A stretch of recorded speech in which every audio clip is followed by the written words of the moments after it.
What is up, everybody? It's your boy Flash from ALWT Gaming, aka Malachi36. I'm here with It's the 9Ball and Mildewy Carrots, and today is January 18th, 2022 for episode 3 of season 2 of ALWT Things Gaming, where we sit down, we discuss video game news with you guys, all the nerdy stuff, all the good stuff, all the stuff we love to talk about, which is video games. Got around on one inside the chat says, hi friends. Yeah, I know you didn't want to miss this one because it's a big one, talking about how Xbox had acquired Activision / Blizzard, and we're definitely we're not gonna do too much of the little pre-intro stuff just because we have a lot to talk about. It's big news today. Yeah, folks. Big news today. Big news. We do have 5 different topics, and we got a couple fun ones for you. But the biggest one of the top is going to be Activision Blizzard. Make sure you guys are following us on social media platforms such as Twitch, Twitter, Instagram, Facebook, all of that. Just type in ALWT Gaming. You guys can also go to Rep Sports, reppsports.com. Type in ALWT Gaming, get 15% off if you type in ALWT Gaming off your Raised energy drinks, all that good stuff. But enough of that. Gentlemen, you know what? I'm going to read it first. We're just going to go right into the reading, and then we're going to discuss it, because we have a lot. Sorry, I had to wet my whistle for this one. Exactly. Facts. So for ladies and gentlemen, for those who do not know, Xbox had bought Activision Blizzard. The deal's still ongoing right now, but it's pretty much a done deal. It's going to be concluded in 2023. Like, I think it's June is what somebody had put up there on the article. But Eddie Mack from GameSpot had put this in his report. Following reports, Microsoft has now officially announced that it has acquired Activision Blizzard in a deal said to be valued nearly $70 billion. $70 billion. Stop it real fast. $70 billion. Okay, going back to the story. Over many decades, the studio. This is a quote, by the way. Over many decades, the studios and teams that make up Activision Blizzard had earned vast wellsprings of joy and respect from billions of people all over the world. Xbox Phil Spencer had said, quote, "We are incredibly excited to have the chance to work with the amazing, talented, dedicated people across Activision Publishing, Blizzard Entertainment, Phoenix, Demonware, Digital Legends, High Moon Studios, Infinity Ward, King, Major League Gaming, Radical Entertainment, Raven Software, Sledgehammers, Toys for Bob, Treyarch, and every team across Activision Blizzard," end quote. Until the deal closes, Microsoft and Activision will operate independently, Microsoft said. If and when it does, the Activision team will report to Spencer as the CEO of Microsoft Gaming. Spencer said Microsoft will add as many Activision Blizzard games as we can to Xbox Game Pass for PC and console, including the new games and catalog titles. Spencer went on to say that buying Activision Blizzard will help accelerate our plans for cloud gaming. Activision Blizzard games are enjoyed on a variety of platforms, and we plan to continue to support those communities moving forward, he said, end quote, end story. So long as they are Xbox people, they'll support them. That's kind of where I'm getting at, too, as well. But first and foremost, all right, so all of us here, we do like Xbox, some more than others. All of us do like PC gaming, some more than others. All of us like PlayStation, some more than others. And then I believe all of us like Nintendo. Yep. Yeah, sure. Oh, that wasn't convincing. Okay. Some more than others. Hearing this Megatron slate of news, I want to start with you, Mildewy Carrot. Megatron? This is freaking Unicron. Yeah, I want to start with you, Mildewy Carrot, and then right after that, 9Ball, I want you to jump right on in. We're not going to waste any time. Go. What do you think about all this, Mildewy? Okay, first off, $7 billion. The 70. $70 billion. Can I get a mil? Everyone's like, oh, Phil Spencer's spending. I'm like, no, this is Daddy Gates spending is what he's doing. Daddy Gates is funding this bill for sure. Second off, they're getting a lot of different studios, and one of my things is also, they're getting Call of Duty, which has normally been on Xbox beforehand, but we've also got them transitioned over to PlayStation. So that's going to die soon. That PlayStation crew is going to die off because they did that with, we saw that with Bethesda in a way. Like, they've got current stuff out there and that they're honoring that's out now, but anything new coming out, we're not getting it on PlayStation. Yeah. I mean, you can get on PC if you've got an Xbox Game Pass. I'm like, why would I want to spend $15 a month to get this game? Well, then you'd have to buy it. I'm like, I'd rather just buy it than to own it versus spending $15. That's $180 a year, guys. Just in case no one's good at math, to continue Game Pass. Like, but you get all those games. I'm like, you got to make sure you really want to play all those games. First off, I'm kind of picky here and there. I would rather, buy a game, but then I have to buy the Game Pass anyway just to play online, to be completely honest, with friends, which is kind of weird. No, hand down. A quick little chime in. I will say, and just to clarify for anyone that's watching right now or listening later on, he is talking about just the Game Pass portion on PC. You can still buy it on PC, but obviously you have to have a PC. It would have to be through like the Microsoft Store or something like that. But go ahead, proceed. Yeah. You'd have to buy it through the Microsoft Store, which, to be honest, I'm like, I'd rather buy it through Steam. But that's me. There's a lot of studios here. Now, he said that they want to work with the talented people there. I kind of want to be a little, sarcastic and mean here and say, of the ones that are left, because they've been having issues with that.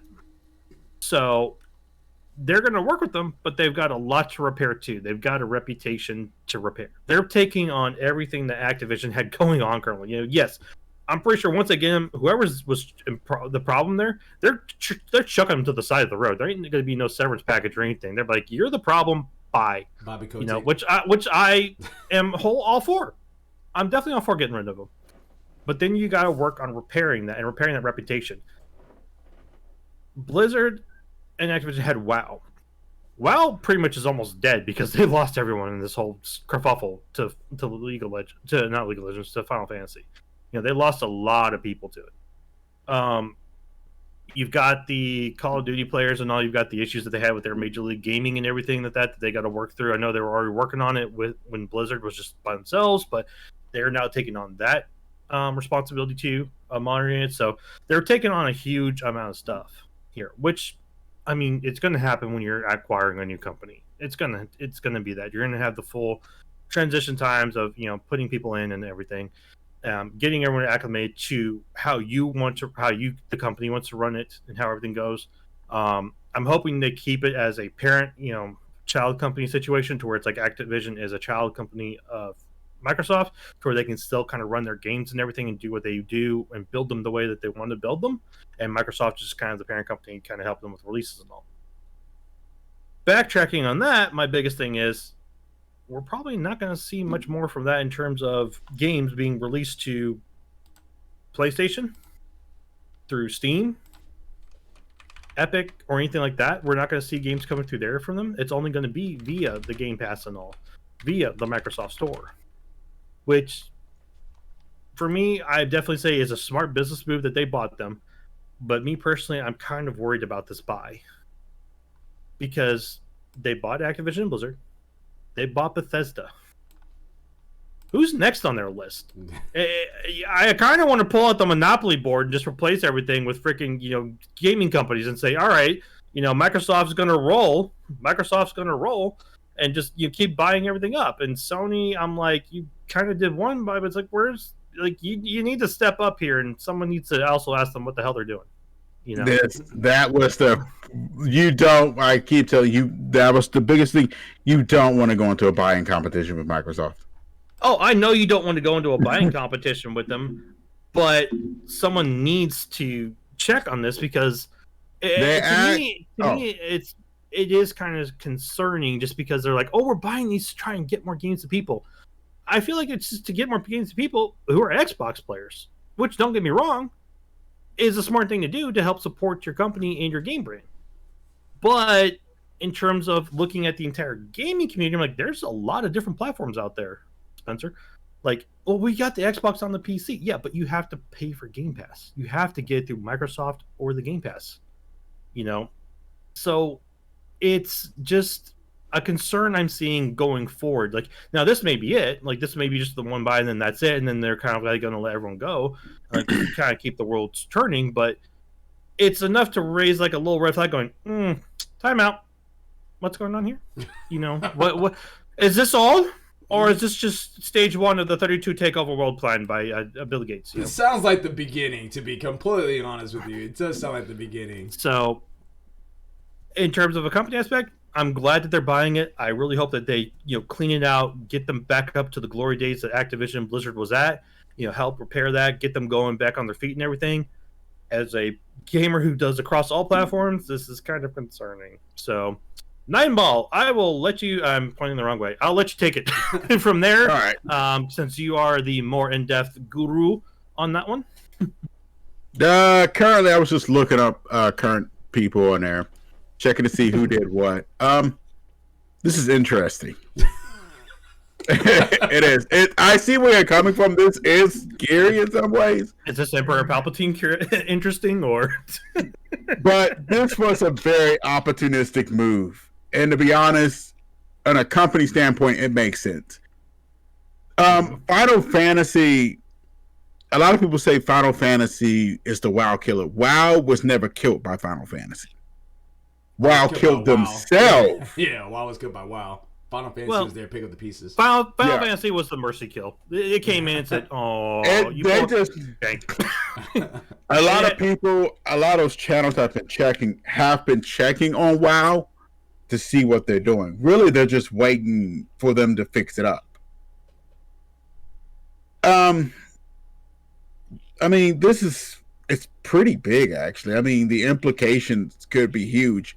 It is actually huge because, like I gave you earlier with the Games Radar, the president and the FTC are both looking into this to see whether we need to really change our thing on this, because we can't let them just buy up companies. Yeah. They want to see if there's an offside on the play. 15-yard penalty. Trying to figure. That's what I said. It's like they're buying. We got the Monopoly board out, and they've already bought the Boulevard areas. So it's like, all right, what's next? The question is, who came to who? Oh, good and well, Phil Spencer went to he's beefing up that Game Pass. And he saw an opportunity. Activision could have came to them, but the way Activision's actually been dropping off, I think they were watching. Overwatch, yeah, they probably just pushed them and kind of helped them out, But I was just watching. I haven't watched it yet, but Nerd Slayer recently posted something on Death of a Game, which he's talking about Overwatch. Oh yeah, which just fell off. Which was another big title. Overwatch, WoW is of course falling off. Bel Air was talking about that. Wait a minute, let's. What do you got to say? Well, the chime in on that, like going back to the who approach to, I almost 1,000% guarantee you that what had happened here is that Phil Spencer probably saw that Activision is struggling and waiting for them to see what they're gonna do, because on the Activision front, the easy solution is to remove Bobby Kotick, get rid of all the people that's toxic. You have enough fan base that you can still benefit from that just by replacing it with other people that's qualified in those positions, but also will be fair to their workers and everything like that across the board. And then there you go, everything's good. That's how big Activision is. This right here was Xbox saying like, okay, we see you guys struggling. You guys are not removing Bobby Kotick, so let's go ahead and do this. We're gonna buy you guys, and then we'll remove Bobby Kotick ourselves. That's kind of what I think what had kind of led to this, because Bobby Kotick didn't need to go. I agree with that. Yeah, well, like I said, with this one, I'm kind of still reading into it because this is big, and I've been reading into like the FTC and stuff. What I'm saying is not facts. I'm just letting you like I'm just saying in general, this is more than likely what had happened, and of course we'll come across articles like this over time. Because actually, I had to think back to the Fox stuff of acquisition with Disney, and actually, what happened with that? It wasn't Disney really approached them. Fox was getting rid of stuff. It was sort of like a massive garage sale. We don't want Marvel Studios. We don't want this stuff no more. And Disney came up for the buy because it was between, I would say, Disney and Comcast. It's just who could pull out the bigger wallet. And you ever seen Batman and Robin? Yeah. That movie? Mm-hmm. Yeah, he pulled out that Batman credit card right there. Disney had the Batman credit card, just pulled it out, put it on the table. And they basically bought him. This one, it's like I said, this is very ongoing, and this is a huge buy. I see what you're saying. It's kind of scary because, to be honest, Microsoft is, for the longest time, most people said that Microsoft really, they was in the gaming industry, but not really in it. Mm-hmm. They finally realized something in these last few years that the gaming industry is taking off. They didn't realize it. Phil Spencer realized it. And Daddy Gates started looking down at, his little kid over there, and he's been playing with his little Xbox, building it. Son, what you doing? If I give you $70 billion, what will you do with it? I'm gonna buy Activision. Okay, you go do that. You go buy Activision. I'll give you 71. Thank you, Daddy. I love that little bit you guys just did. Absolutely love it. The funny thing is, too, the way that you're looking off your camera, I know this was not planned, but the way you look out your camera, it looked like that you're talking down to your son because Mildewy Carrot was right there in your line of view. But yeah, go ahead there, Mildewy. Yeah, go ahead.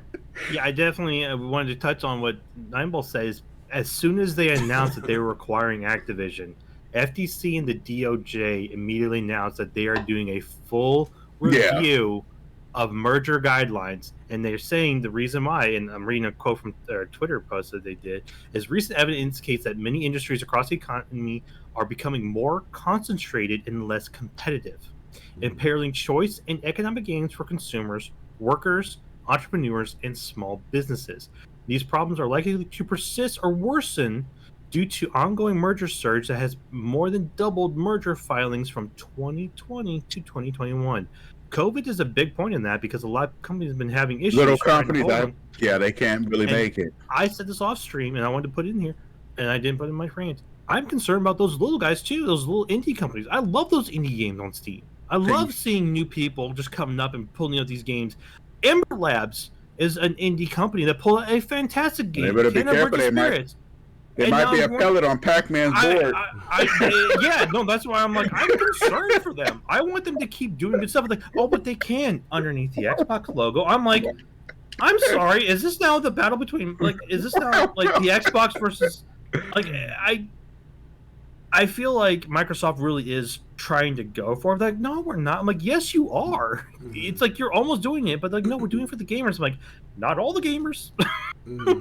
Sorry, Phil. I'm like, that little fantasy of yours where everyone lives in a happy Xbox world doesn't really equate too well because a lot of people prefer to do either their own stuff on Steam or on PlayStation or Nintendo, and you're just trying to take it all away. I want to see what they do with it. And to be honest, I already know, well, we pretty much kind of know where it's going to go. I have a feeling, but my really thing I'm kind of feeling is what will they do with some of those bigger properties? Will you take WoW and put it on the subscription to reignite it? You can pretty much run that through Xbox Game Pass, and it would be a better deal to get that. And, it's just an offering to the plethora of games on there. There you go. I was about to say, Gatorano inside the chat says, I think a big reason Microsoft is getting all these buys is because Sony is sort of moving away from gaming and into movies/anime, so they don't have much of a competitor. I disagree with that, actually. I totally disagree with that. Yeah, I agree. I disagree with that. I was about to say, I do think, I don't think that, I think if anything, Sony's still steering inside the gaming industry, but they're trying to be more of a studio in general, like overall corporation. But their biggest hitters, at least when you're talking about PlayStation, is still gaming. Like, it's definitely huge as far as the narratives go and RPG elements, like and having those premium experience gaming stuff. Now, I will say, as far as don't forget quantity, their TVs. As far as quantity goes, I do think that the quantity is in Xbox favor just because they're just grabbing everything. Like, it could be a AAA, AA, quadruple A, single A, whatever indie game. Which I have to interject about that. Microsoft batteries. Really? Batteries. I mean, how else are they going to $70 billion, and you can't take batteries. Now, to be fair, it is one of those like if it's not broke, don't fix it. No, It's the same. It's the same. Don't even adjust it. I'm just saying. I'm just saying. If they've had the same controller take style the batteries out since 360. No, they got to support Duracell and the Energizer Bunny. You know, they got them under the table deals for They them. probably own them too. Yeah, at this rate. I mean, I'm pretty sure they got some sort of farming game where they've been growing carrots to feed the Energizer Bunny. You know. Yeah, and yeah. So like, I agree with both of you guys on this one. I do think that this obviously is huge. It's probably one of the biggest news in gaming industry in a very long time, if not period. For me, and I said this off stream, I'll say it again for those that's listening on Anchor, Spotify, or YouTube or Twitch. This doesn't affect me because I own all the systems. So if a game comes out that I want to play, I'm fortunate enough that I could just go ahead and play it. Like I just have it on Game Pass, buy it on on PS5, get it on my Switch, play it on PC, on my Steam Deck. That's going to be coming in. Regardless, cool. I'm good.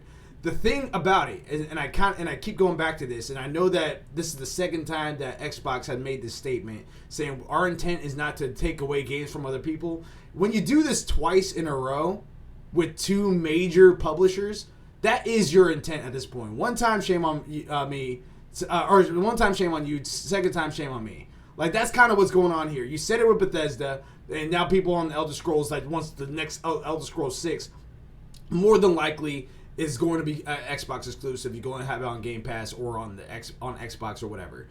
You're doing the same thing with a bigger title, Activision Blizzard, or Call of Duty. You're doing it with a bigger thing. That one's worldwide. Like, I mean, obviously Elder Scrolls is too, but this is Call of Duty is worldwide. Like, it is huge. And the thing about it is, I think actually this is way bigger. It is way bigger. Into perspective, because you've got not only one of the biggest first-person shooters in Call of Duty, you have one of the biggest MMOs in World of Warcraft. You also have one of the biggest rogue, top-downs in Diablo, which is still going to release Diablo Immortal. Plus, they have Diablo 4 in the works. Mm-hmm. You have one of the biggest arena shooters in Overwatch, and they talked about Overwatch 2 coming out. One of the biggest RTS titles, StarCraft 2, is absolutely enormous. Mm-hmm. I'm not going to go. I rant every time I go into. All the stuff that he's saying right there is, again, exactly what I'm talking about. These are not stuff that was initially just first on Xbox, under Xbox, and then they branched out to other people. They're like, all right, you're coming back home. It's not that, which I can understand that. This is stuff that has been independent, branched out to all these different gaming platforms, regardless of what they're on. You even have Call of Duty Mobile. Like, you can even play it on your phone. Now, all of a sudden, anything that's Call of Duty is just, nope, you can't have a PlayStation. It's here at Xbox. This is where it's at. Unless we could put Game Pass on the PlayStation, y'all ain't getting it. Like, that's the message right there. They've talked about it before, so don't put it past them. Yeah. Phil Spencer said. Go ahead. Phil Spencer said that this deal is not meant to pull communities away. It's meant but to. But he said that almost the exact same thing when they got Bethesda. Yeah, exactly. But that's you didn't exactly lose anything current. It's anything in the future. Yeah, Phil. it's depriving your audience that you're trying to please. Like if you want to make sure that all gamers can have the game experiences about the games, then you're going to keep it. You're going to keep it to where at least those major. Well, yeah. No, that's facts. No, it's not that. It's not that. Do they got Candy Crush? Yeah, that's in there. That's underneath Activision Blizzard. Yeah, no, they got a whole bunch of stuff. Like they've got so many different companies here. Let's review it again, guys. Activision Publishing, Blizzard Entertainment, Beanox, Demonware, Digital Legends, High Moon Studios, Infinity Ward, King, Major League Gaming, Radical Entertainment, Raven Software, Sledgehammer Games, Toys for Bob's, Treyarch, and every team across the Activision Blizzard group. Mm-hmm. Like, they've got a lot. Yeah. And there's a lot that's going to go into Xbox, which, like I said, business-wise, smart move. For a gamer who's multi-playing across different platforms, it's really not. Unless you're on Xbox. Yeah, and again, that's a great reward for Xbox consumers. But as far as gaming industry in general, you're depriving a lot of people of this, and you're trying to say that you're not that's not your intent. That's your intent. When you do it for a second time in a row, that is your intent. You're just To be honest, I wouldn't even lie about it. I would just be truthful. Yeah, we bought it. yeah. That's what I'm saying. They're trying to come off as this whole like, oh, we're here for the gamers. No, you're not. You're not here for the gamers. You're here for your gamers. You're here for the still. Xbox fans, which again, business wise, makes sense. This is a genius move on a corporate level. But when you're talking about, again, the general consumer, the normal gamer that's just out there that may have bought, how would I feel if I was just only a Call of Duty player and I was playing on PlayStation 5 or PlayStation, and I finally, as of today, got my PS5 and then wake up to this news? You know what I mean? Like that's pretty shady. Playing Call of Duty on PlayStation. I'm saying, like, yeah, if I'm playing PlayStation, like if I'm only on PlayStation, it's hard to get consoles right now. We already know that. People have been trying to do so for the past year and a half. I finally get my PS5 pre-order because that's what I wanted to play it on. I can still play with people that's over on Xbox. I can still play with PC. Cool. But I wanted to play on PlayStation. I finally get my PS5, and then this news comes out. That is literally a huge slap in the face, because now that means that I would have to get another $500 console within the next 2 years if I wanted to play the next Call of Duty. Like the new one. The Warzone's going to be on there, period, across all of them. But if I want to play the next Call of Duty, now I have to wait another 2 I have to get another console within 2 years, or a PC within 2 years in order to play it. That's if they port it to the PC. A lot of they probably will. Yeah, they will. It'll come to it, but when is the question? Because there's a lot of times where a lot of these games. Yeah, that's the Game Pass. Game Pass. Games have been coming on just it's probably through Game Pass is what you're getting through. Yeah. But if I don't want to pay for the Game Pass stuff and I'd rather just buy it through the Microsoft store, when is it going to drop there? Or is it? They should be still dropping through Steam as well. Yeah. I was about to say, I don't know about the Steam front, but I know that anything that's going to be day and date for Xbox is they're still dropping on Steam. They better be, because that's Halo Infinite is on it's on Steam right now. It's on Steam. Yeah, I mean they definitely hit those up, and I'm glad they did. So I mean, if that's the route they will take, where that I can still get these through Steam, I'm okay with that. But they got to release a larger setup through Steam is the problem. They're very limited. It seems like when they're launching stuff through Steam, because like when I was looking for Halo Wars 2, it's not on Steam. I had to get that through Microsoft to get that game. I forgot that game was launched. It did. Yeah, no, but that's the thing is, like, if it's a game you want or it's something that's in the Xbox library, depending upon how popular it is, how well they think that's going to do, it's going to determine whether or not they give it to Steam for them to buy. If not, you're going to have to get it through them. Well, the problem is, like, when you think about it long term, it is what you say. And that's why I'm glad the FTC is finally jumping in, because as of right now, there has been several acquisitions to where these companies are turning into super companies. Yeah. And Microsoft right now, it's so funny because, to be honest, even with the Microsoft Sony thing, it's not really a competition. Sony actually uses Microsoft servers. It's sort of weird, but I remember seeing it a long time ago. They used Microsoft servers in order to use their stuff in order to get some of those game things through. If you remember, the Vita had Skype on it. That's a Microsoft-owned system. Well, not starting off, but to be honest, that does make sense in a way, because Sony is not a computer company, so they had to get something else. Now, you could say that they could go to Amazon now, but Amazon's already trying to do its own gaming stuff with their Q simulator that they recently just launched. But Sony definitely does not have the technotech unless they're going to buy their own farm, like their own server farm. I don't see them doing that, so they're going to be going through someone else, obviously. It's like, but getting back to it, it's still the main problem is just basically what you're saying is going to become more of an issue. Microsoft is more or less just acquiring these massive companies. Bethesda made more sense than Activision. Bethesda, from what I'm understanding, they've actually been working real close for a while. That business though didn't just happen. It had been in the works for a while. And that's fine when they're doing like with Bethesda. Like it kind of was just I want to use a 40K reference, Do it. but it's sort of like if you haven't read 40K, how the Imperium, how the Emperor of Man became the Emperor of Man. He sort of waited for like Earth and them to completely collapse, and then he just kind of stepped up and just took it over. Yeah, no, I definitely. He released like his Thunder Warriors, took over Terra, made a deal with Mars, and then they just went out and started taking planets back. Yeah. And Activision, for Activision workers, this is actually a godsend, especially if they let them do what they want to do. For Activision workers, this is actually amazing. Again, coming back from the consumer standpoint, for anybody that is on that was really inside the Call of Duty or anything like that side of it on any other console, this is depriving them, and this is now the second time. Like, those people are probably feeling bullied right now. Literally, they're probably the ones that's feeling like they're being picked on. Mildewy.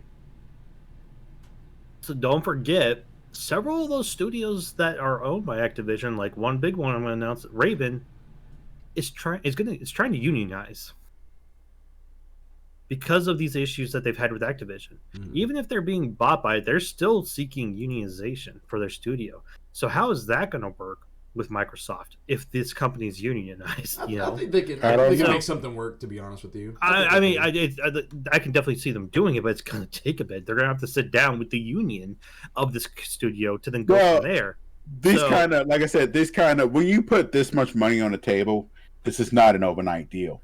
This probably started when the Echo company started falling, and they kept free falling like that. And Microsoft wasn't doing anything.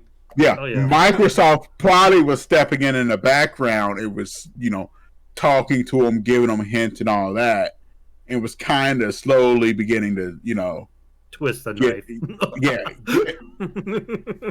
Get in there and kind of, slowly influence them and help them out, and then kind of start taking the company over. It's this, like I said, when you throw down 70 billion, 7 billion, these amounts of money, it's not just you can't just. This is not an impulsive, but this is not an Amazon. Oh, that looks pretty, or that shopping network channel. Oh, Activision, $70 billion. That looks pretty.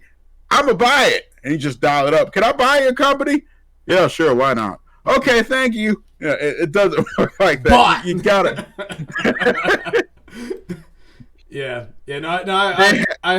Go ahead.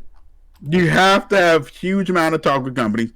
They probably had huge amount of talk with investors, including Daddy Gates, who's probably there, and all came to he was on a Skype call with them. Yeah.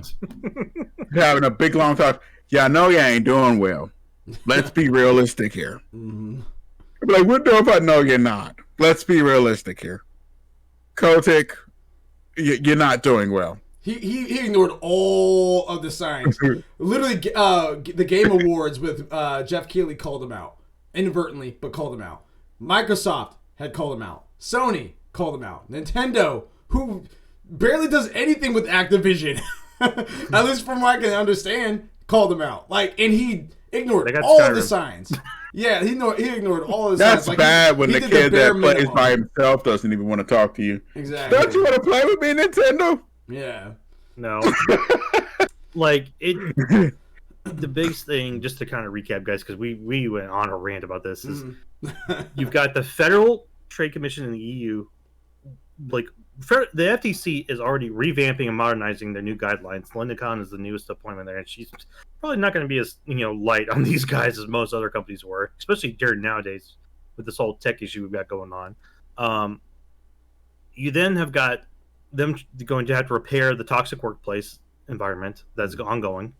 So they've got a lot of work to go through there. And now, just to kind of recap, this deal is in process, will not be finalized possibly until 2023, pending upon involvements of FTC and governments involved. Well, Kotick kind of, when I read the thing, Kotick said he just let Microsoft deal with it because they know they'll deal with it. Well, that was IGN actually wrote on it, and that's why I keep saying Kotick is done, because once this acquisition goes through, he's out. Yeah, I feel like he's gonna just leave. No, he's. I'm pretty sure he's gone no matter what. Yeah. But the reason I'm just saying, like, depending upon how this goes, it's like I said, because FTC is reviewing and rewriting it because the deal is still ongoing. They have made no comments on the merger because it's still a process of a merger, but because guidelines are being reviewed, there's a possibility of possible interventions or adjustments depending upon what's found or rewritten. So it's still up in the air with that one, guys. So they are looking at it, but there's been no comments of any involvement about them with it. They're just stating that because of this merger that's been announced, they're doing a full review. Yeah, Nine Ball? That's because... Thank you. it's because of the company and who it is. EA and Activision are probably your two biggest third-party sellers. Mm-hmm. These are the main two you come to. I mean, yeah, THQ Nordic is growing in power, but they're not there yet. Most time, if you say a third-party developer, your mind either went to EA Games or EA or Activision. Yeah, these were the big two. When you take one of the big two off, you're going to turn some heads pretty fast.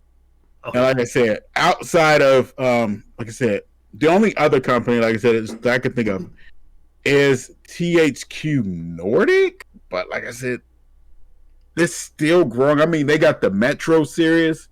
They do have Kingdoms of Amalur, which they're working on, and they've bought and they're reviving it. I would say Rockstar's. Yeah, 2K Games. Yeah, I almost forgot about them. Yeah, 2K Games is there. They definitely have their specialized audience, but they are there. Yeah, 2K, but their development, I wouldn't say is on the level of those two. True. I mean, almost every sport, almost every genre, you can think of probably at least one EA or Activision game that is there. Yeah. Yep. This is a problem. When you take something like this off, I mean, I see where people are coming from because you won't have, and they're scared of a lack of competition. And what this does, it creates a toxic area.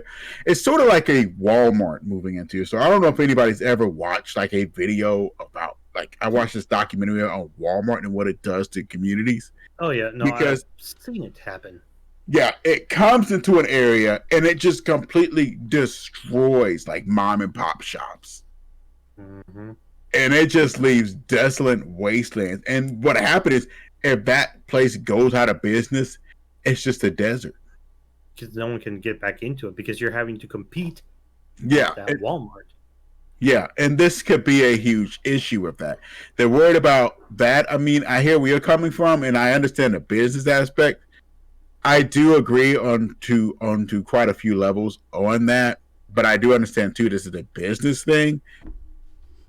But I mean, when you've had people that have been used to playing that for years on, say, a console, the only one I can really make an excuse for is Nintendo. When Nintendo got, well, Bayonetta 2 and 3 made sense because they didn't have money for Bayonetta 2. Bayonetta 2 almost didn't even come out. The only reason why Bayonetta 2 launched is because Nintendo fronted the money for them. And it's a Nintendo game only. That's why. Yeah, that's the reason why it became a Nintendo game. Yep, 3 is also Nintendo only, if I remember. Yeah, because they fronted the money for them. Yeah, they got good reviews on Nintendo, and that's it. This is kind of, in a way, and I hate to say it, it's kind of kicking a man down. They see him down, and they, we'll help you, but you're gonna have to give up your freedom. You got to give up everything. Mm. Yeah, and you're talking about like kicking a man down as far as like Xbox, like being like, "Hey, we'll take you in Activision, but we're gonna have to come." But everything's gonna be under us now. Yeah, as they're putting on their medical surgical gloves and pulling out the power tools to scrape. I got that image of Transformers. You remember that image of Transformers when, like, I don't know. Have you ever seen the Transformers movie, Flash? Yeah. Which one? Okay, the movie, the '84 movie, the cartoon movie in 1984. Okay, so the one where he was living in a fire truck and stuff like that. Huh? You're talking about Optimus Prime as a fire truck itself, like, right? Like, not a fire truck, but yeah, fire truck, right? No. The cartoon one where he's like Transformers. He was a What are you talking about? He was a you're truck talking originally. With the planet eating thing. with the Unicron? Yeah, he was still a semi truck then. Yes. What did I say? Fire truck? Oh, all right. I said didn't mean semi truck. Yeah, blue. He was red and blue. Yeah, I know what you're talking about. Yeah. Okay, I just got that image in my brain of like, you remember that scene where like Megatron was about to be eaten and then he just out the plate and then he like goes back on his decision of not going with him and then he just changed him in that Galvatron. Mm-hmm. Yeah, And I feel like that's no, wait a minute, no. Like this is Activision, Megatron's Activision, and Unicron's Microsoft. Like, too late. he just changed him and just changing him. Behold, Galvatron. This is perfection. And the rest, and Sony as Optimus Prime goes, that ain't right.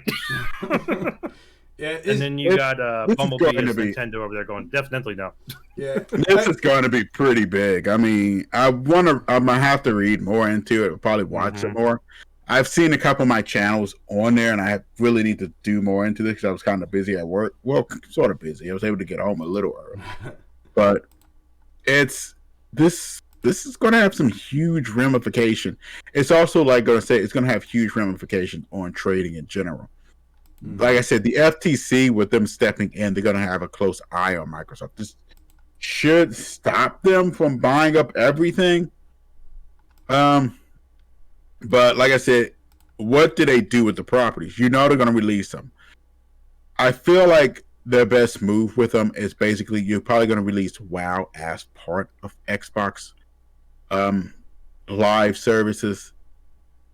If you do that, you will get more subscribers. And to be honest, the sheer amount of subscribers will easily make up the amount of money. WoW boasted well over 20 million players. Mm-hmm. And if you can get like the team back functioning again, because to be honest, repairing the damage won't be as hard because to be honest, you're going underneath all new management altogether. Yeah. With them going underneath the Microsoft flag now, the problem's solved. Okay, Bobby Kotick 10-1 as part of the deal probably negotiated his terms of surrender and basically I'm leaving and I'm going to desert myself on an island and you won't have to see me again. Yeah. So I'll just take my retirement and go. Most of the higher ups are probably doing the same thing, and they'll have Microsoft take over, and they'll be able to easily clean it. Yeah. Yeah. Are you going? Yeah, I feel like the cleaning's gonna be like that one visceral cleaning game that's on Steam, where the VR and all, where you just go around just picking up like cuts and dead bodies and everything. Yeah. Like that's kind of gonna be like the cleaning of Activision. It's like you're gonna have a lot of shit to clean up in there. Yeah. And again, I think again, business wise, this does make sense, but at the same time, also on the business front, you don't want to. All right, so you guys remember this, and this is the last thing I'll say about this before we move on to the next story on here. But you guys do remember that I think it was just beginning of last year, when Xbox had purposely, astronomically increased their Xbox Gold prices, trying to force everyone to get Game Pass. Like it literally was something that was ridiculous. Like I think normal Xbox Gold monthly is like $9 a month, because then you're able to do an annual subscription for $60 a month, which is very similar to PlayStation Plus. They ended up increasing the price on Xbox Gold to I think it was like $30 or $40 a month, which is ridiculous. It was absolutely insane. And people gave it a huge backlash to the point to where that news was announced on a Friday, and that Saturday they reversed the prices. They're like, we hear you, we're sorry, we understand, we did wrong. This right here, what they're doing, is another sneaky way of forcing gamers to get Game Pass. That's what this is. They're trying to get. I don't think this is sneaky at all. This is no. This is again. You said it yourself that you would be more transparent. Just be like, nope, yeah, we did this. This is what we want to do. That's not what they're doing. They still are kind of being under the sneaky part by saying it's not our intent to take these games away from gamers. Yeah, it is. That's your intent because again, you did this with your own subscription service, and your fans were upset about that. It was clear to see that. And they're like, all right, yeah, we'll go and reverse it. Now you're doing it with actual acquisition of studios. You did it with Bethesda. Now you're doing it with a Call of Duty. And one was an RPG realm, a heavy studio, and now you're doing it with one that's heavy on MMORPGs as well as shooting. Like you're trying to drive as many people you can to Game Pass, which again on a marketing ploy is smart, but at the same time on a consumer front, which is still part of the business, you still want to keep your consumers happy. There's going to be a lot of consumers out there that's not. Oh, they're gonna keep the only bad. Well, to be honest, on that front, the only consumers that won't be happy. If you're an Xbox consumer, this really doesn't bother you either way. Exactly. Oh, no, it doesn't. Exactly. Yeah, no. And that's what I'm saying is that like again when it comes back down to it, like the statement that they made, it wasn't like we want Xbox gamers to be happy. They said we want gamers to be happy. Is this making gamers happy? It's making Xbox ones happy. It's not making any other that's on Nintendo or if anybody, I don't know exactly what that means for Steam. Like for when the Steam Deck comes out, it's not making PlayStation fans happy. It means possible some content depending upon what Xbox feels like giving to Steam. You know. Yeah. So far, they've been pretty good with Steam. It's not much that they have not really held back from Steam. Yeah.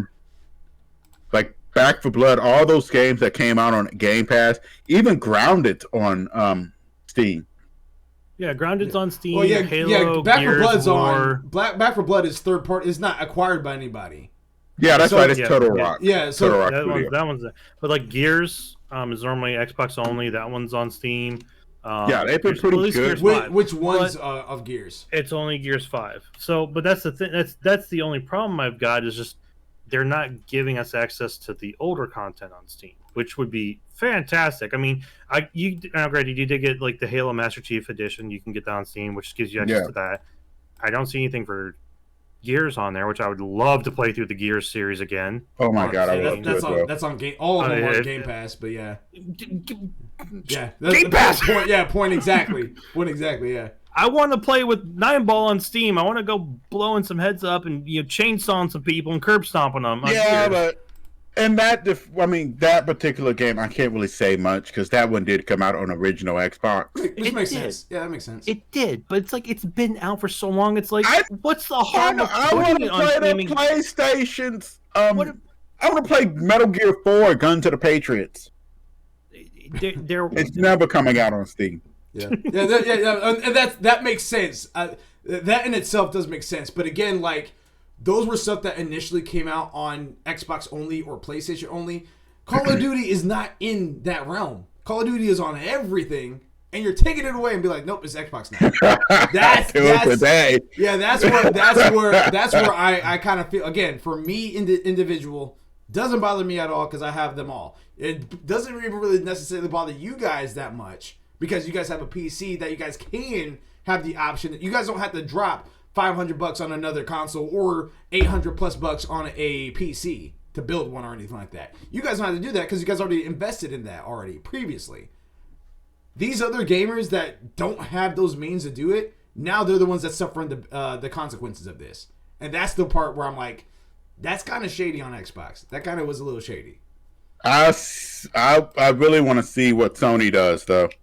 And that's the part. Like I don't want them like as much as I would love for Sony to acquire like Square Enix and Rockstar or something like that. I kind of don't want them to do that because then I feel like this is just not going to end. Like because it's going to be the same thing. It's going to end. It's just not going to end pretty. You know what I mean? It's just ultimately it's I don't know. Like we're going to have to see what Sony Spartacus is going to look like, which actually is going to be kind of leading into our story number 2/3. On here, backwards compatibility. I'm going to actually go through both of them because they both kind of have the same weight. Thing to say on the first one. You said what? I have one more thing to say on the first one. Oh, go for it. Fine. The last thing I was just going to say that they've also got to deal with is, and we kind of mentioned it with like they're saying that they're going to repair and rebuild and all, but and it kind of goes in with them buying it for themselves, putting the games on Xbox Pass, and then also with the toxic environment and everything. It's the public's full opinion of the Activision Blizzard name in and of itself and games underneath that name. So there's a lot of frustrations I know with like the delay in Diablo 4, which I'm still waiting for.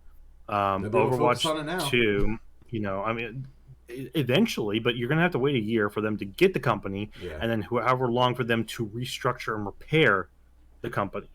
Oh, they're already working on that. I know they're working on, but technically they really shouldn't be until they get the full merger complete.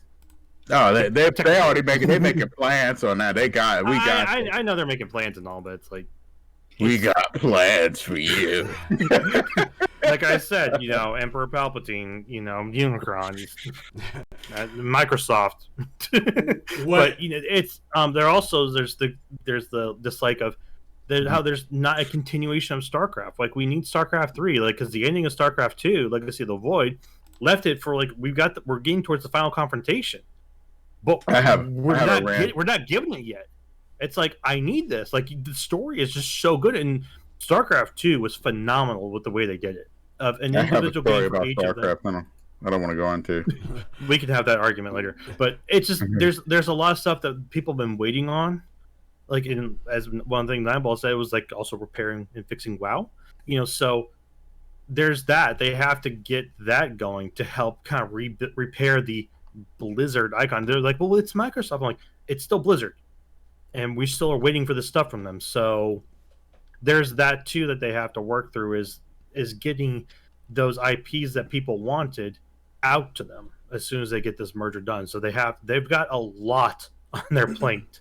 They went to the non-existent Golden Corral buffet and just layered it up and said, all right, let's go, the Activision buffet.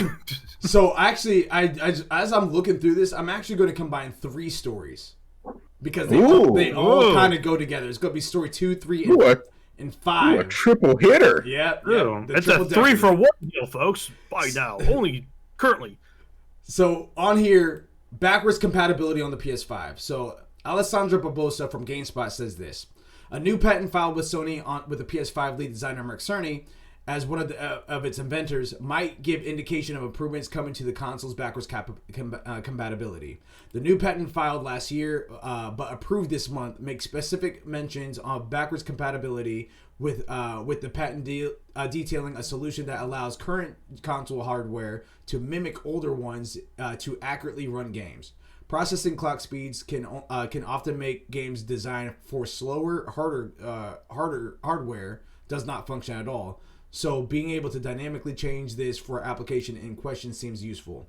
This patent isn't detailing an entirely new solution, however, with the Sony and Cerny having filed similar patents with the similar use cases as in 2017, as indicated by the related patents section in the filing. This patent is, however, the first to make the specific mention of alternative frequencies for applications and some lines in the filing making the differentiation between newer, more powerful hardware and slower revisions. That's story number 1. Story number 2. Spencer on... actually, I'm going to jump to story number 4 real quick because it all ties together.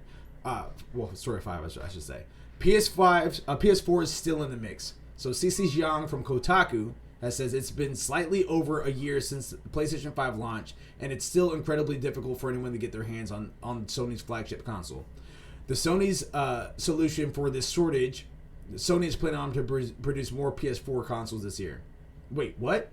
According to Bloomberg, Sony had originally planned to discontinue the products of the PS4 late last year, plans which Sony officially denies. However, the ongoing shortage of chips require PS5 production to have forced Sony to reconsider the original strategy. The PS4's components are more readily available, and the console is less expensive for both Sony to make and for the consumer to purchase. As a result, Sony has decided to continue producing PS4s through 2022. The question remains, is there still a strong demand for the PS4? Well, Sony seems to think so. According to a spokesperson, quote, "It is one of the best-selling consoles ever, and there is always crossover between generations. While it's true that many new and upcoming PlayStation titles, including God of War Ragnarok and Horizon Forbidden West, are available on both consoles, most people who wanted a PS4 have had 7 years to buy one. It also doesn't feel great that they eventually buy 2 consoles if they wanted to stay with the PlayStation's ecosystem." So that's story number 5. And then lastly, we have story number 3, which is Spencer on Sony's Spartacus. So Tanner Fox from Game Rant says this in their story. Launched in 2017, Microsoft's Xbox Game Pass initiative... Daddy. Yeah! Microsoft Game Pass initiative provides subscribers with an ever-changing collection of new titles to try out. From huge releases to Halo Infinite to relatively niche indie titles like the Kinect supporting Space Warlord Oregon Trading Simulator, the service has fundamentally changed how many Xbox and PC gamers play. Recent reports have suggested that Sony seeks to mirror the Xbox Game Pass model, and current Xbox head Phil Spencer seems to approve of the idea. While Microsoft beat Sony to the punch by several years, Spencer emphasized that his team shouldn't see Sony's apparent eagerness to replicate the Xbox Game Pass initiative as a form of validation. Rather, he points out the services was something of a reaction to the market trends that Sony is more or less coming to the same conclusion they themselves reached prior to the announcement of Xbox Game Pass in 2017. Spencer also affirmed his belief in allowing one access. Hold on, what's that, son? All right, so Spencer also affirmed that belief in allowing day one access for games who aren't playing Xbox consoles and making more titles available via cloud streaming features speculated Sony will include in their services. End quote in stories. So I say all that to say, as my son is singing, I say all that to say that the reason I believe, all right, Phil Spencer thinks that this is a good deal for Sony to make. Okay, cool. Whatever Spartacus turns out to be. I didn't include it in here, but Phil Spencer does expect certain games to be day and date, like Game Pass. I don't think that that's really going to be a thing. I think he's just kind of been like, oh yeah, our competitors would definitely do that. Like, I think that's kind of like almost like a shot at Sony to do that. I don't think they're going to do that. Sony, I feel Sony's not going.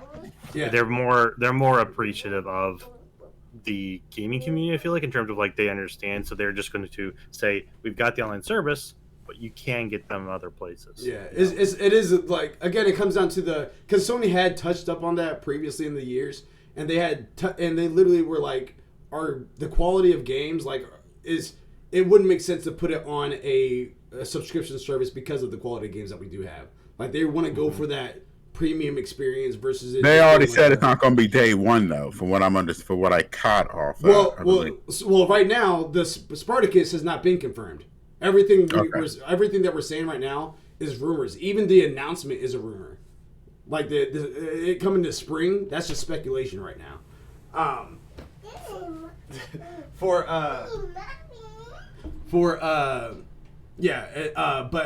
kind of going back to the PS4 backwards compatibility / PS4, I think that all that kind of ties into what Spartacus will eventually inevitably be.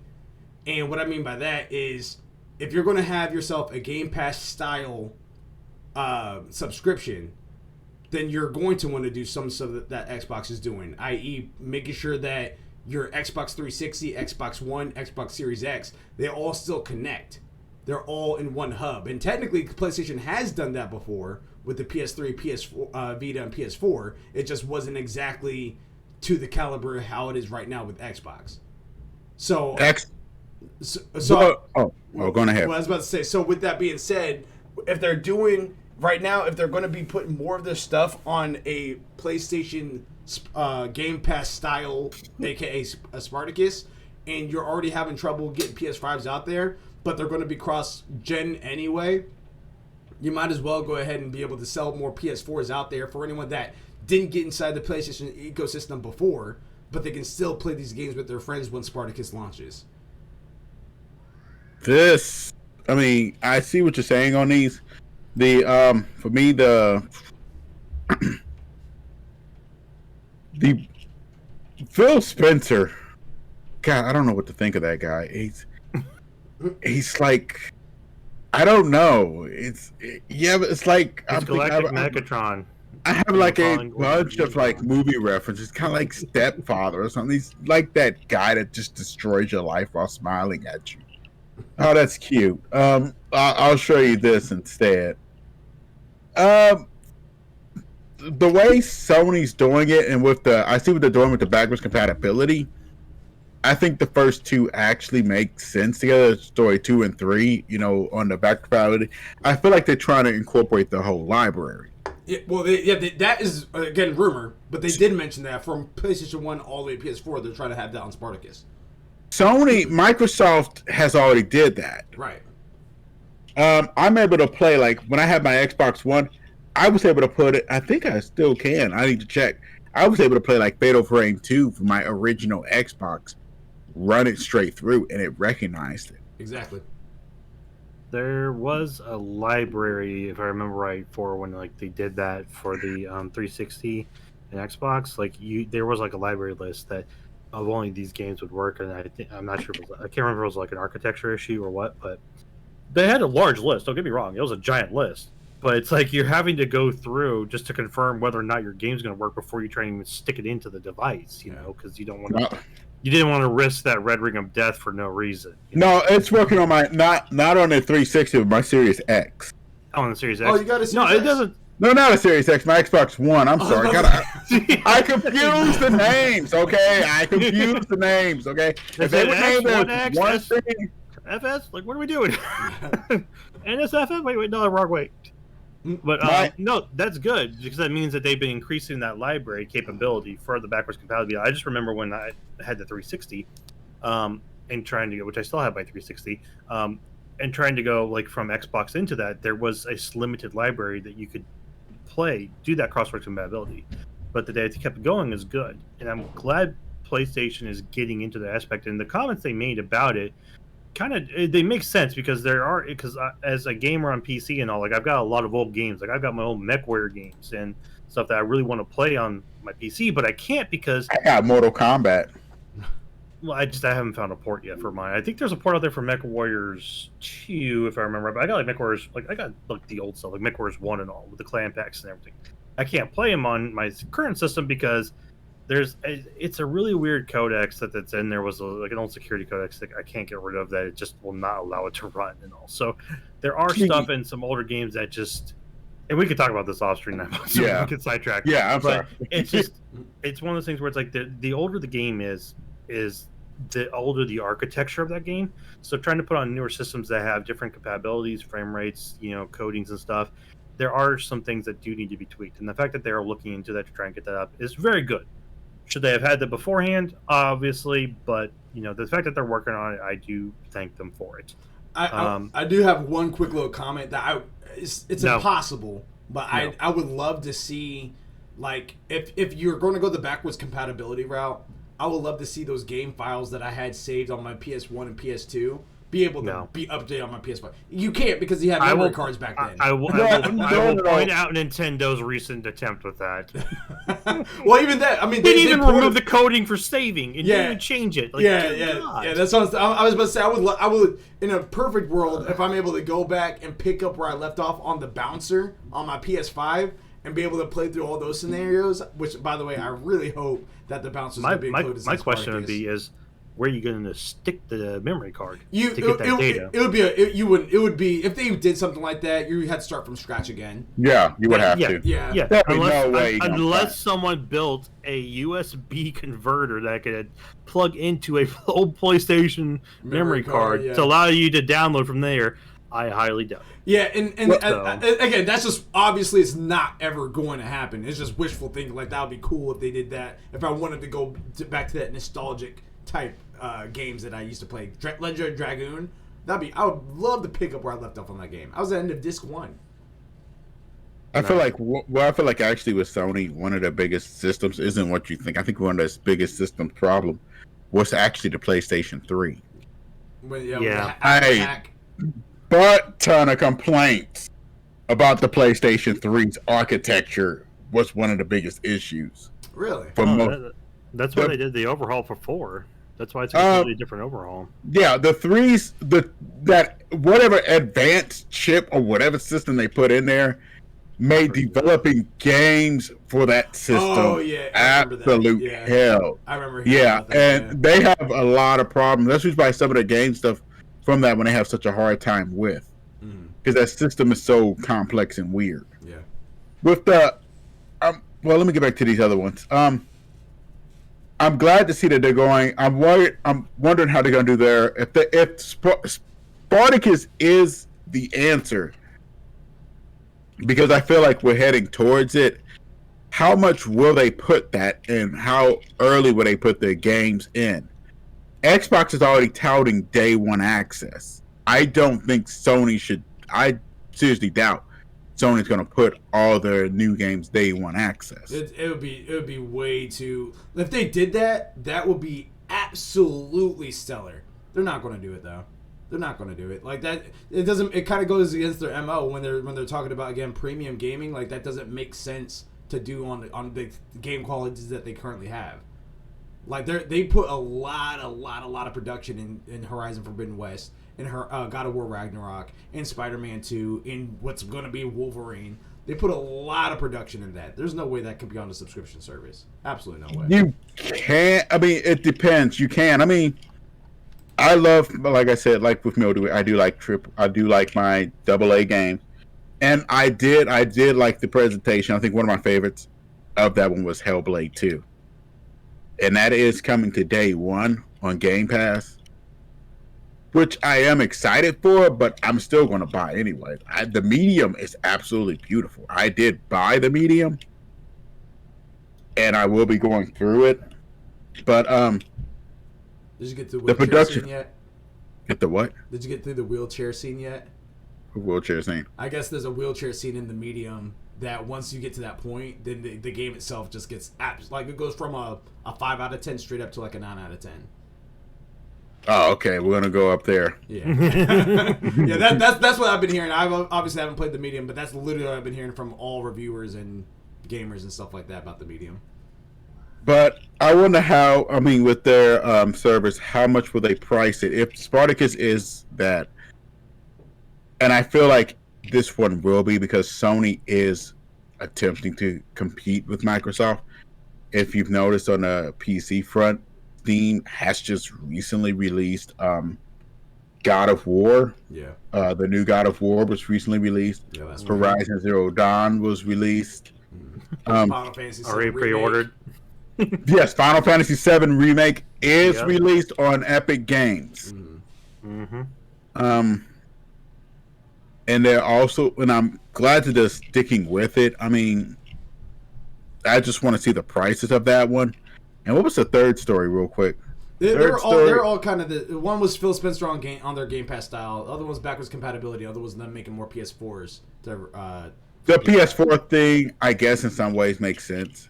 Mm-hmm. With the shortages, at first I was kind of thinking about it, and then I was like, yeah, it makes sense with the shortages of chips and all that. You can find older stuff right now at better deals than trying to make the newer stuff, and you might have to charge a bit higher or take a bigger loss.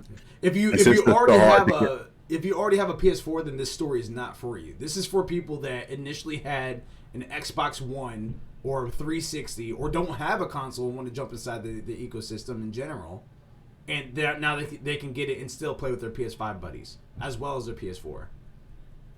But I'm just wondering, they're saying throughout 2022, this probably means that this is probably going to get them in, but eventually 2023, 2024, they need to get a PS5. I feel like probably 2024, to be honest with you. Yeah. I'm thinking more towards the end of 2023, probably. That's why I was thinking at least the earliest you'd want to try and get into it is by I feel like 2023, and then latest could be into maybe early spring 2024. I mean, this is kind of a good little stopgap filler while you try and maybe restock up on supplies for PS5s and all. Like kind of like shift, like not like truly stop production on 5s, but like maybe off ship and half the production to where you're not burning as much and like having probably like a lot of downtime in production and all. So yeah, I mean, I can see it definitely being a good little like, hey guys, here's a system to get you into the PS4 environment, get those PS4 games, which will then transfer over to the PS5 whenever you're able to get it. I kind of like it. I'm concerned about the pricing because I didn't see one mentioned here, so I'm wondering, are you going to keep it at the same price as it was beforehand, or are you going to give them a discounted price, which I would hope they would discounted. They there was an article on that. They're discounted as okay, that's good because I'm like, that's my big thing is like I would hope to if they want to come out basically here goes the thing. Xbox has established themselves. If you're gonna come out and come at Xbox, you got to come out swinging. So he's not talking about Spartacus. He's talking about the PS4s. I'm talking about the PS4. Oh, PS4. Yeah. I'm sorry. No, PS4. I'm sorry. I definitely say like if it's lower price good that gets them in there, allows them to buy a cheaper version, but still get good games on there. There's still a lot of good games on the 4, guys. Not gonna lie. There's still a lot of the old games that are on 4. 5 is not fully built its library. For us gamers who've got it, like me, Malachi, Nineball, we've got our 5s. Follow Malachi's tips and tricks if you want to try and get one. He's definitely got the in-how know. He's a hacker. He bots. That for Twitch, he's lying. He's literally just joking. I don't want no DCM striker or whatever. Like, we found a hacker, guys. You're a hacker. Like he's not. He just watched the environments and flowed with it. Anyways, but there's a lot of good games on 4. So don't get me wrong. There's a good environment to get started in, get your feet wet, especially at a lower price, and then go. Spartacus, I kind of agree with you, Nineball. You did. Pretty much, it's kind of like one of those WWE matches where, like, Microsoft's already in the ring, spouting their shit. You guys just, instead of coming in, like, trying to do your own stuff, you just got to walk in with a chair and just clap them over the head with it, is what you got to do. You just got to come in swinging. So, I can't wait to see more on that and what they're going to do. I do hope that they don't do, in my opinion, the day one launches only on PlayStation. I hope they kind of show that they are for the gaming community in a whole, regardless of Xbox, PlayStation, Nintendo, or PC.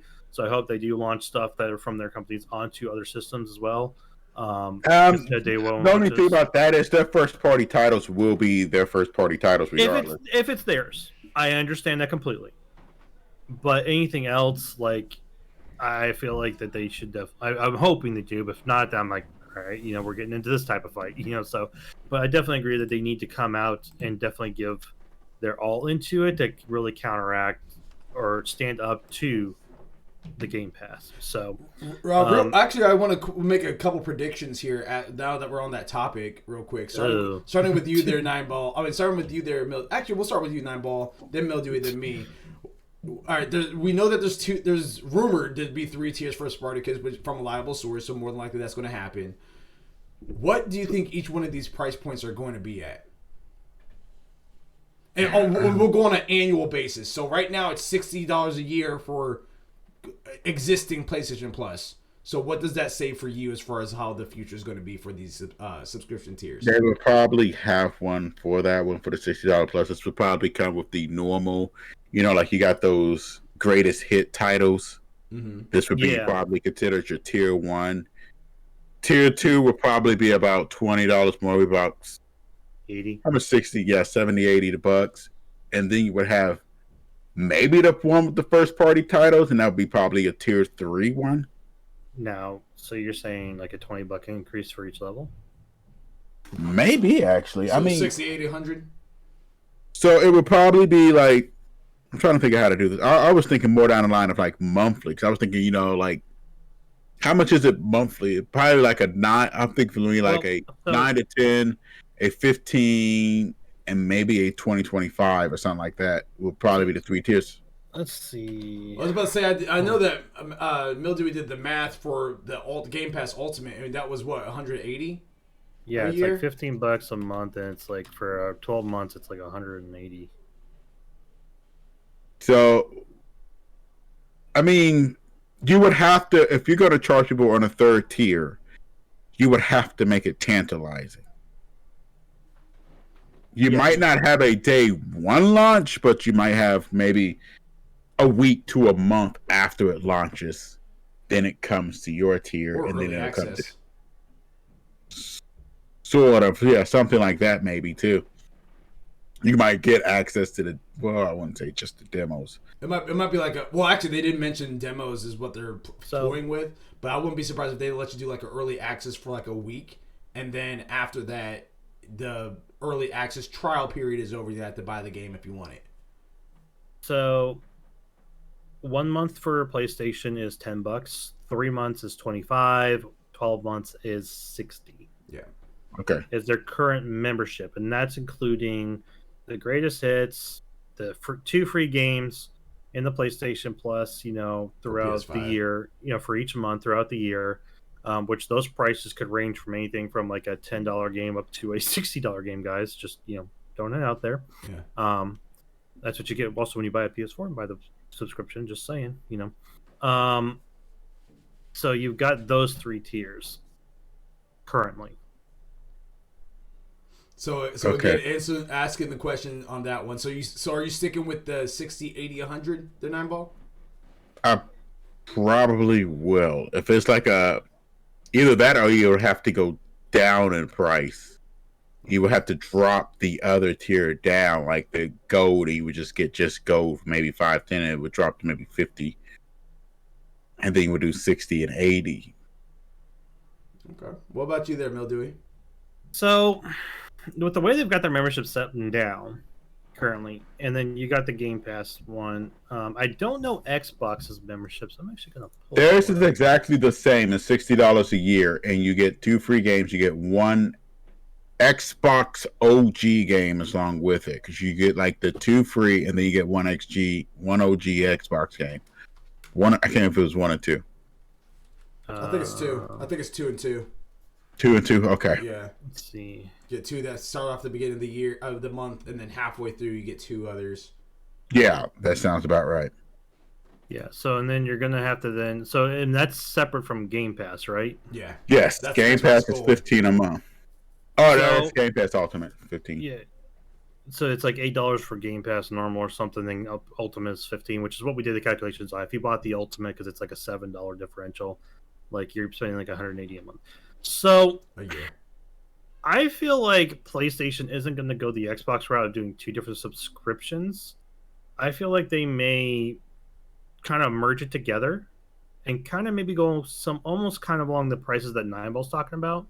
But I feel like they would probably still offer the capability of a 1-month run, per month. But it might be, I mean, there's multiple ways you could do it. I mean, you could literally actually do an add-on price. Like, literally, like, do you want to get... Well, no, maybe they should keep it separate. Now I'm thinking about it. Still keep your month subscriptions normal, and then kind of do what Xbox or Game Pass did, and keep them separate to where it's like you probably would do... Depending upon what you're offering access to and all, I could say maybe another $10 for a month. Possibly...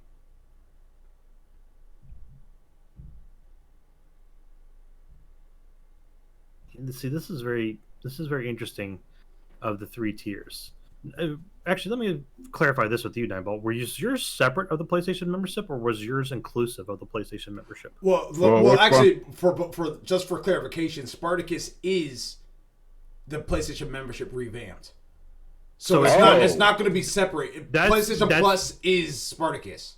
That's what I was trying to figure out. Then that's also PlayStation Now. They're combining PlayStation Plus and Now together to create Spartacus, which is which is going to be the PC and their subscription. Exactly. Okay, cool. So then I think they're going to keep the tiers that they've got here in terms of monthly. I don't think they're going to do differentials and preferences of, are you going to be a gold membership? Are you going to be a silver membership? Are you going to be a bronze membership? I don't feel like they're going to do that.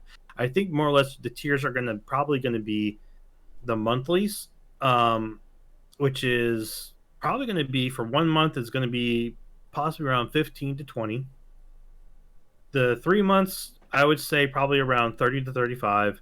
And then the 12 months, I would say probably anywhere from 70 to 80. The reason I'm saying that is just because PlayStation has put so much together in with each other.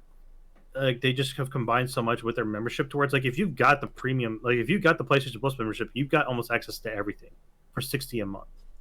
Now that they're going to offer it to PC, I can agree to an increase of price of $20 or so to each membership level and still get everything. And that's inclusive of day one launches and everything. They still give you access to everything day one with downloads on the PlayStation Plus membership. You just have to have that membership. The only problem I see with that is basically Microsoft to set up a 15 for a month. No, I said anywhere from 15 to 20. So, like, literally, it's like you could literally add $10 onto the first one to make it $20 for a 1 month subscription. Microsoft's Ultimate is 15. Yeah, that's what I have. You could either match or up it by $5. but you would have to That's justify for, that. and that's for 1 month. Well, But that's because you're here- getting access to the justification. Nine Ball is that you're getting not only access to all this content on PlayStation, you're getting access to it on PC as well. So it's opening that door to the PC instead of it's combined into one price. So it's open. PlayStation has had, let's say, Rocky. They put PlayStation Now. It's actually on PC. It is no, and that's the That Spartacus is the Combining revamping them. of all this. It's combining the two and making it better. Yeah, and that's why I don't think it's going to be a tier system of gold, bronze, silver, and gold. I think it's just going to be the standard 1, 3, and 12, and you're just going to have an increase in pricing of the membership. And that's the part I wanted to clarify, because there is marketing in there that is saying that the rumor is that the tier 1 is going to be standard PlayStation Plus, how it is. Tier 2 is going to be access to all the whole PlayStation Plus and PlayStation Now library, and I think it was like PS 1 through 3 games, and then the tier 3 is access to tier 1 PS1 through PS5 plus all the other subscription stuff in general. So it's not like a monthly thing. Yeah, it literally is like, if you're depending on what you do. Think of a DSW. Whenever they have the Club Elite, a Gold Elite, they have different perks. That's what it is. So it is a tier system. So are they? I'm guessing then. So they're going to keep the normal subscription stuff then, but the tier 1 would be the 12-month subscription, which is the normal PlayStation Plus. Tier 2 is going to be the next level up, which is going to include the Plus and Now, which is considered Spartacus at this point.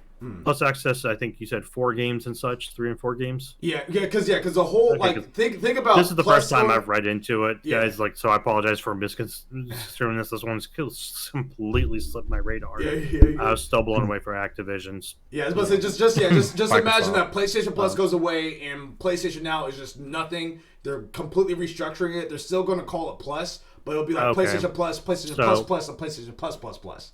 So then you've got the 12 months, which is probably going to stay the same at 60. Mm-hmm.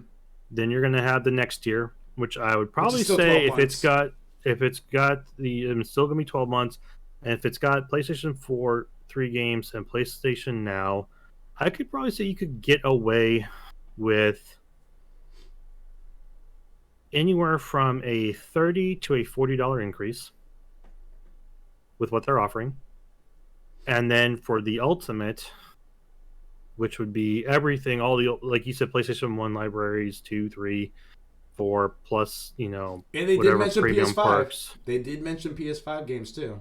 So a larger library there. So that one I would probably say off of the base one. So let's go. So tier 1, 60. I'm going to go tier 2 as 90. Actually, no, we're going to do 99. Okay. the good old market 99.999. Yeah. So first one is $59.99. I hate that price. Second one is not exactly 60. The second one would be $99.99. And then I'm going to say the third one would probably be $149.99. So not exactly the full 180 that Xbox is, but and now that could change. I'm shooting on the lower end just because with the issues they've had with backwards compatibility in there, now that everything's been explained to me about what's being offered in there, I don't know how much is going to be offered from PlayStation 1 and PlayStation 2 into the architecture and gameplay capabilities for PlayStation 5 and on PC.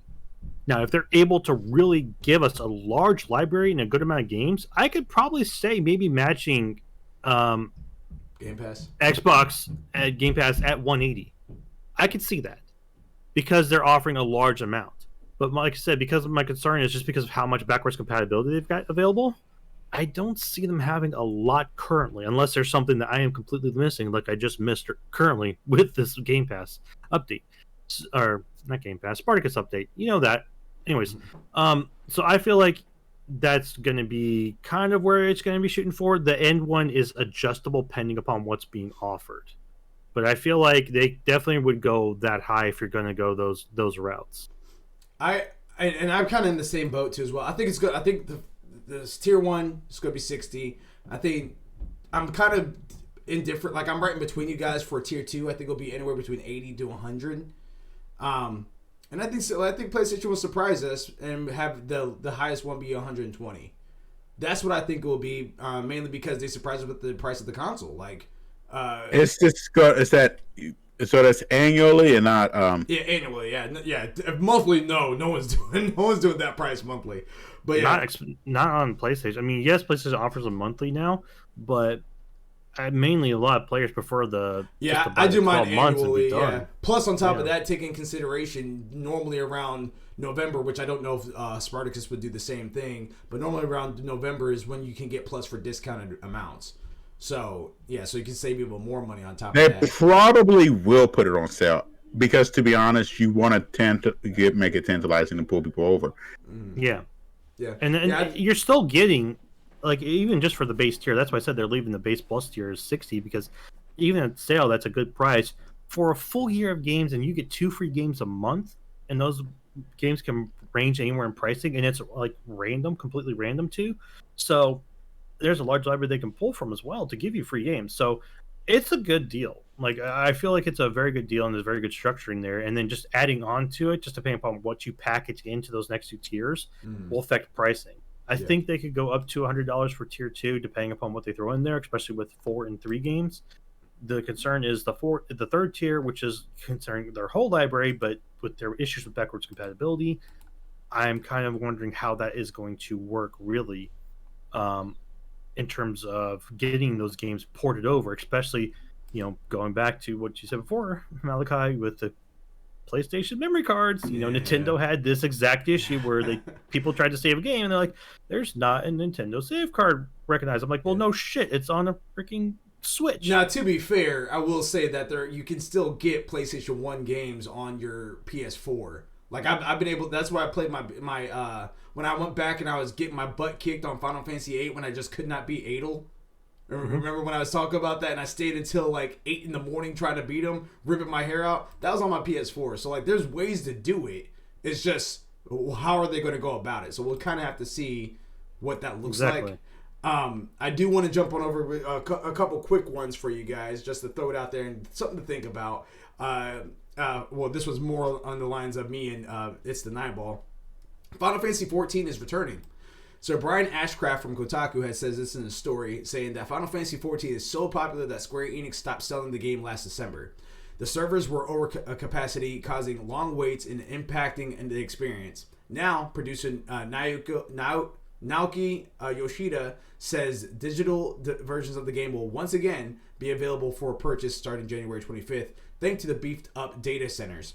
This news was amongst the details that Yoshida announced in his latest Final Fantasy XIV Endwalker roadmap. Quote, since officially launching December 7th last year, Endwalker has experienced extremely high levels of congestion, causing our players a great deal of frustration, wrote Yoshida.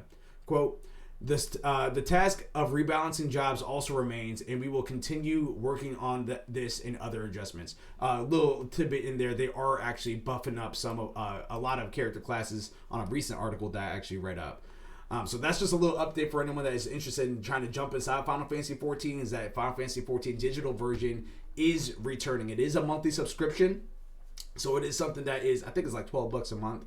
I gladly pay that because I love this game. It's absolutely fantastic to me. You're a Final Fantasy nerd. I am, and I will embrace every bit of that. Every bit of it. Oh, it's not a bad thing. I'm just saying there's a reason you hardcore into it. Nine Ball's hardcore into it too, but it's Nine Ball. Story is great. The world is beautiful, and I just love what they're doing with that. The community is awesome too.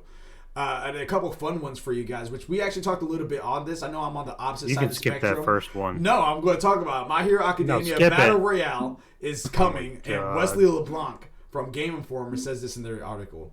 Bandai Namco has revealed My Hero Academia Ultra Rumble, a free-to-play Battle Royale coming soon to the PS4, Xbox One, Switch, and PC. Oh, coming to Switch too.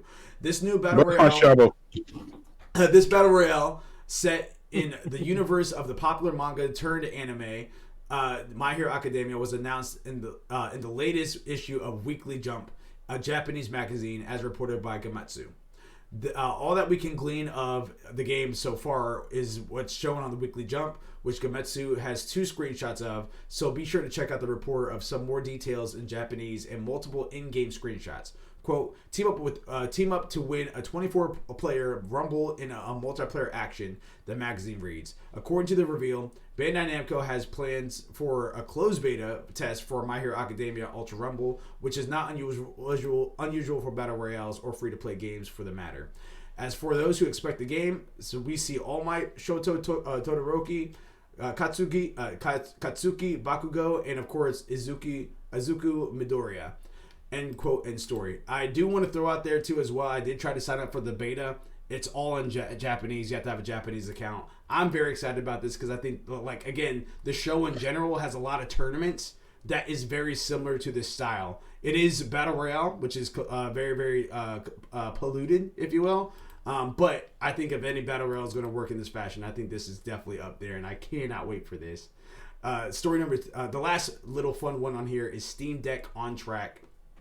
John Carson from Game Informer says in their article, in what feels like a rare positive update regarding a supply in tech sector, Valve has announced its delivery estimations of the Steam Deck are currently on track.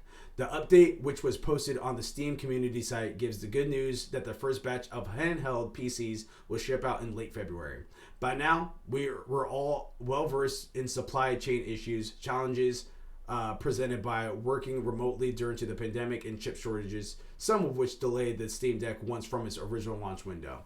Valve says that that's not going to be the case again, at least for the first batch of devices, saying, quote, it looks like it will be able to start getting these out the door by the end of February, end quote, in story. So Nineball, me and you both have our Steam Deck pre-ordered. I can't remember which gig level you said that you had. I got the big one. Okay, I got the big one too.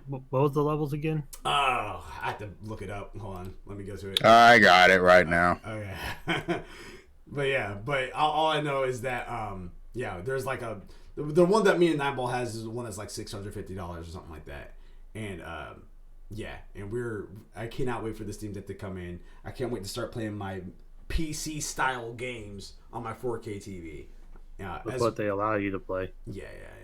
We'll break that though, and we'll work together on that. You guys will help me. Well, no, I'm saying with what they allow, because the one thing I heard is one of the concerns is just that the library currently, as last I checked, and I haven't checked up on this recently, is the library is not too huge, because the problem is the Steam Deck only has X amount of capabilities that can go through with GPU and CPU. So a lot of those bigger games, unless the developers go in and adjust the parameters to have a Steam Deck version, or are able to lower those graphics to match to the Steam Deck's maximum capabilities, some games may not appear on the Steam Deck. And I think there was like one or two other things they mentioned, but it's like I had to go back and reread. But I'm hoping that they've been able to get that list up bigger. Now, granted, any indie games that are out there, I'm pretty sure will be able to be played on it. There's a lot of games that can, probably a lot of them that can be played on minimal settings, or at least mid settings. But I don't think you're going to get too high end graphics. Like if you are the type who likes to like just ramp everything up to 10 and go, I don't think you're going to be able to do it on some games. So that's just something to be aware of when you're looking at the Steam Deck, is there may be some limitations that could occur. But other than that, I'm happy that they're doing this to get more people onto Steam and onto the games that they offer and everything. And from what I'm remembering, Steam Deck is also considered kind of like a mini, a portable PC in a way, like a laptop in a way. Yeah, So where it's like it's got its own OS, you can install other applications and everything on there, which I'm hoping that means, which I'm pretty sure I will tell us here in a minute, that they have a high enough gig count for it, because a lot of these games on Steam are getting pretty beefy in their gig count in terms of downloads and all. So, yeah. What are the levels there in Nineball? All right, so we have the $400 one, which is a 64 gigabyte eMMC memory, and it just comes with a carrier case. A $529 version with a faster storage carrying case and a exclusive Steam community profile bundle and 256 gigabyte MB SSD, and the $649 version, which is the fastest storage, premier anti-glare edge glass, exclusive carrying case, exclusive theme community bundle, virtual keyboard theme, and a 512 gigabyte NVMe SSD storage. I'm trying to bring up the stats for it now. Steam. Does it have micro SD capabilities for installing extra storage? Yes, I believe it does. Let me see. Good. Because more about the hardware. Okay. Let me just say some of the games that I've got. Trackpad, gyro, fast storage. If you're looking for more storage, your built-in storage.